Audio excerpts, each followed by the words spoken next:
श्री स्वामी समर्थ. नमस्कार मित्रांनो, आज आपण अशा एका विषयावर मनमोकळेपणाने बोलणार आहोत जो आपल्या प्रत्येकाच्या जिव्हाळ्याचा आणि तितकाच डोकेदुखीचा विषय आहे. तो म्हणजे लोकांचे टोमणे. आणि कितीही चांगलं वागलो, कितीही प्रयत्न केले तरी समाजात अशी काही माणसं असतातच ज्यांना आपल्या आयुष्यात ना खुपसल्याशिवाय आणि आपल्याला दोन शब्द बोलल्याशिवाय चैन पडत नाही. मग ते आपले नातेवाईक असोत, शेजारी असोत किंवा सोबतचे काम करणारे लोक. अनेकदा आपण हे टोमणे ऐकून घेतो, आतल्या आत कुटत राहतो किंवा रात्री झोपताना त्याच गोष्टीचा विचार करत रडत बसतो. पण आज या व्हिडिओच्या माध्यमातून मी तुम्हाला सांगणार आहे की या टोमण्याकडे कसं पाहायचं आणि समोरच्याला त्याची जागा कशी दाखवून द्यायची. हा व्हिडिओ खूप मोठा आणि सविस्तर असणार आहे, कारण आपण मानसिकतेपासून ते थेट उत्तरापर्यंत सगळं काही चर्चा करणार आहोत. सगळ्यात आधी हे समजून घ्या की माणूस टोमणे मारतोच का. जेव्हा एखादी व्यक्ती तुम्हाला टोमणा मारते तेव्हा 90% वेळा दोष तुमच्यात नसून त्या व्यक्तीच्या मानसिकतेत असतो. कदाचित तुमची प्रगती त्यांना बघवत नसेल किंवा त्यांच्या स्वतःच्या आयुष्यात इतकी वैफल्यता असेल की ती काढण्यासाठी त्यांना कोणीतरी सोपं सावज हवं असतं. टोमणा मारणं हे एक प्रकारचं पॉवर प्ले असतं. समोरच्याला असं वाटतं की मी तुला काहीतरी बोललो आणि तू गप्प बसलास म्हणजे मी तुझ्यापेक्षा वरचढ आहे, पण आपण ही त्याची समजूत मोडीत काढण्याची आहे. जेव्हा कोणी तुम्हाला म्हणतं की अजून किती दिवस घरीच बसणार आहे किंवा तुझं वजन किती वाढलंय रे, तेव्हा त्याचा उद्देश तुम्हाला सल्ला देणे नसून तुम्हाला कमी लेखणं असतो. त्याच्यामुळे अशा वेळी आधी स्वतःला शांत करा. तुमची पहिली प्रतिक्रिया ही चिडणं नसावी, कारण तुम्ही चिडलात की त्या टोमणे बहादर व्यक्तीचा विजय होतो. त्यांना तेच हवं असतं की तुम्ही अस्वस्थ व्हा. आता आपण प्रत्यक्ष संवादाकडे वळूया. समजा कुणीतरी तुमच्या करिअरवरून टोमणा मारला. तुम्ही स्पर्धा परीक्षेचा अभ्यास करत असाल किंवा एखाद्या व्यवसायात उभा करण्याचा प्रयत्न करत असाल तर लोक म्हणतात, काय झालं, अजून काही निकाल लागला नाही का, आमचा अमुक तर नोकरीला लागला. अशा वेळी डोळ्यात डोळे घालून फक्त हसा आणि सांगा की प्रत्येकाच्या आयुष्याची वेळ वेगळी असते. मी काय करतोय हे मला माहीत आहे आणि मला माझ्या मेहनतीवर विश्वास आहे. तुम्ही काळजी करू नका. योग्य वेळी पेढे घेऊन मी स्वतः तुमच्याकडे येईन. हे उत्तर देताना तुमच्या आवाजात आत्मविश्वास हवा, चिडचिड नको. तुमची ही शांतता समोरच्याला जास्त बोचते. काही वेळा अतिशय वैयक्तिक टोमणे मारतात, विशेष स्त्रियांना, लग्नावरून किंवा मुलांच्या बाबतीत. अशा वेळी मर्यादा ओलांडणाऱ्या लोकांना थांबवणं गरजेचं असतं.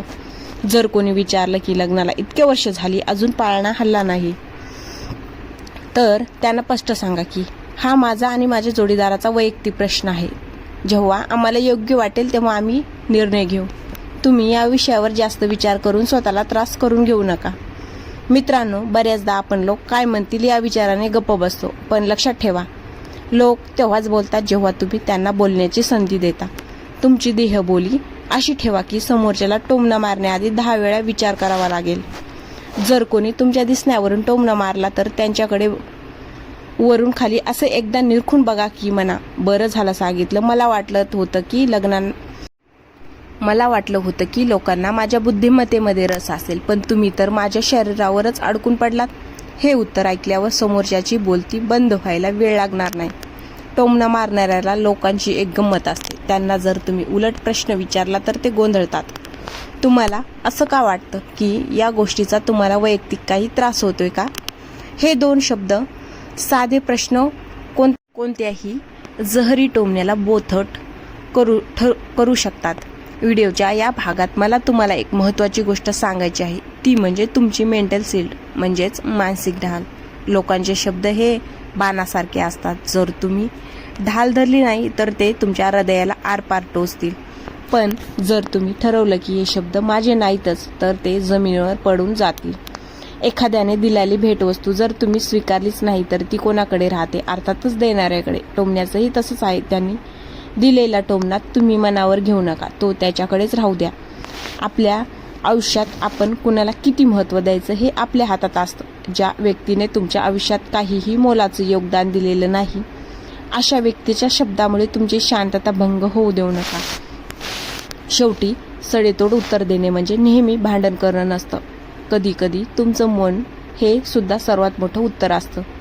एकदा माणूस टोमणा मारून तुमच्या प्रतिक्रियेची वाट पाहत असेल आणि तुम्ही त्याच्याकडे बघून फक्त एक तुच्छतेचं हसून निघून गेलात तर तो त्याच्या सर्वात मोठा अपमान असतो. तुमचं यश हे तुमच्या टोमणे मारण्यासाठी सर्वात मोठी चपारक असली पाहिजे. ज्या दिवशी तुम्ही यशस्वी व्हाल त्याच दिवशी तेच लोक आम्हाला माहिती होतं का हा काहीतरी करून दाखवणार असं म्हणायला सुरुवात करतील.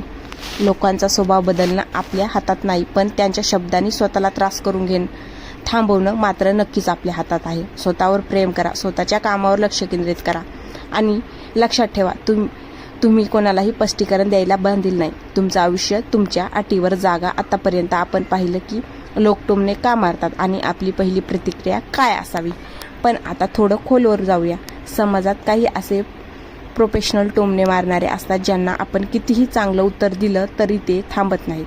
अशा लोकांसाठी आपल्याला आपल्या उत्तराची धार वाढवावी लागेल. बऱ्याचदा काय होतं, आपण एखाद्या कौटुंबिक कार्यक्रमात जातो आणि तिथे कोणीतरी उपहासाने म्हणतं, काय मग अजून स्ट्रगलच चालू आहे का? आमच्या मुलीने तर दुसरी गाडी घेतली. अशा वेळी मनात प्रचंड राग येतो. पण इथेच तुम्हाला तुमची मॅच्युरिटी दाखवायची आहे. त्यांना शांतपणे सांगा, वा खूपच छान गोष्ट आहे की त्याने प्रगती केली. प्रत्येकाचा प्रवास वेगळा असतो. कोणाला यश लवकर मिळतं तर कोणाला उशिरा, पण शेवटी समाधान महत्त्वाचं. आणि मी माझ्या प्रवासात सध्या खूप समाधानी आहे. जेव्हा तुम्ही समोरच्याच्या यशाचं कौतुक करता आणि स्वतःबद्दल आत्मविश्वास दाखवता तेव्हा त्याचा टोमणा त्याच्यावरच उलटतो. कारण त्यांना अपेक्षा असते की तुम्ही जळाल किंवा चिडाल, पण तुम्ही उलट त्यांनाच पॉझिटिव्ह उत्तर देऊन निरुंतर करता. आणखीन एक प्रकार म्हणजे सल्ल्याच्या नावाखाली दिलेले टोमणे. काही लोक म्हणतात, आम्ही तुमच्या भल्यासाठीच बोलतोय, नाहीतर आम्हाला काय पडलंय. हे वाक्य म्हणजे टोमणा मारण्यासाठी वापरलेलं एक कवच असतं. अशा वेळी त्यांना स्पष्टपणे सांगायला शिका की मला तुमच्या काळजीबद्दल आधार आहे, पण माझे निर्णय घेण्यासाठी मी आता समर्थ आहे. जर मला कधी गरज पडली तर मी नक्कीच तुमच्याकडे सल्ला मागायला येईन. तोपर्यंत तुम्ही काळजी करू नका. हे वाक्य सभ्य आहे, पण यात एक स्पष्ट लक्ष्मण रेषा आहे की माझ्या आयुष्यात ढवळाढवळ करू नका. आता आपण बोलूया बॉडी शेमिंगबद्दल. आजकाल लोकांच्या रंगावरून, उंचीवरून किंवा वजनावरून टोमणे मारणं खूप कॉमन झालंय. जर कोणी म्हटलं, अरे तू किती वाळून गेलास, काही खात पित नाही का, किंवा काय हे केस पांढरे झाले तुझे इतक्या लवकर, अशा वेळी स्वतःची थट्टा करायला शिका. सेल्फ डिपेरेटिंग ह्युमर ज्याला म्हणतात तो वापरा. सांगा की हो ना, मला वाटते माझ्या ज्ञानाचा भार केसावर पडला असावा म्हणून ते पांढरे झाले, किंवा प्रकृती अशीच पाहिजे. जास्त वजन वाढून काय करायचं. जेव्हा तुम्ही स्वतःच्या उणिवावर स्वतःच हसता तेव्हा समोरच्याच्या हातातलं टोमण्याचं हत्यार गळून पडतं. कारण समोरच्याला तुम्हाला खाली खेचायचं असतं, पण तुम्ही आधीच तिथे असाल तर तो तुम्हाला खाली पाडू शकत नाही. व्हिडिओच्या या टप्प्यावर मला तुम्हाला 5 सेकंदाचा नियम सांगायचा आहे. जेव्हा कुणी टोमणा मारतो तेव्हा लगेच बोलू नका. मनातल्या मनात 5 पर्यंत अंक मोजा. 5 या 5 सेकंदात तुमचा राग शांत होतो आणि तुमचं डोकं विचार करायला लागतं की याला रिॲक्ट व्हायचं आहे की रिस्पॉन्ड करायचं आहे. प्रतिक्रिया ही नेहमी रागात असते, पण प्रतिसाद हा विचाराती असतो. जे लोक शांत राहून उत्तर देतात त्यांचा थरारा जास्त असतो. मित्रांनो, एक गोष्ट नेहमी लक्षात ठेवा, तुमची किंमत ही लोकांच्या बोलण्यावरून ठरत नाही. सोन्याला जर कोणी माती म्हटलं तर सोन्याची किंमत कमी होत नाही. तसेच तुम्ही आहात, लोकांच्या जिभेवर तुमचं भविष्य अवलंबून नाहीये. तुमचं भविष्य तुमच्या कष्टावर आणि तुमच्या विचारावर अवलंबून आहे. जे लोक आज तुम्हाला टोमणे मारतात तेच लोक उद्या तुमच्या यशाचं श्रेय घ्यायला सुद्धा पुढे येतील. मला माहिती होतं हा काहीतरी करेल असं तेच लोक म्हणतील जे आज विचारताय की तू काय करतोस. शेवटी स्वतःला इतकं स्ट्रॉंग बनवा की कोणाचेही शब्द तुमच्या मनापर्यंत पोहोचणार नाहीत. तुमची मानसिक शांतता ही तुमच्या हातातील रिमोट कंट्रोल आहे. तो रिमोट कोणालाही ऐऱ्यागैऱ्याच्या हातात देऊ नका की कोणीही बटन दाबल आणि तुम्हाला राग आला. स्वतःचे मालक स्वतः बना. टोमणे मारणाऱ्याला त्याच्याच भाषेवर उत्तर देण्यापेक्षा त्यांना अशा भाषेत उत्तर द्या की त्यांना पुन्हा तुमच्याशी बोलताना विचार करावा लागेल. हा व्हिडिओ तुम्हाला कसा वाटलाय आणि यातली कोणती पद्धत तुम्हाला सगळ्यात जास्त आवडली हे कमेंटमध्ये नक्की सांगा. जर तुम्हाला तुमच्या आयुष्यातल्या एखाद्या विशिष्ट टोमण्यावरून उत्तर हवा असेल तर तो टोमणा कमेंट करा. मी त्यावर नक्कीच उपाय सुचवेन. जर व्हिडिओ आवडला असेल तर लाईक, शेअर करा आणि सबस्क्राईब करायला विसरू नका. धन्यवाद.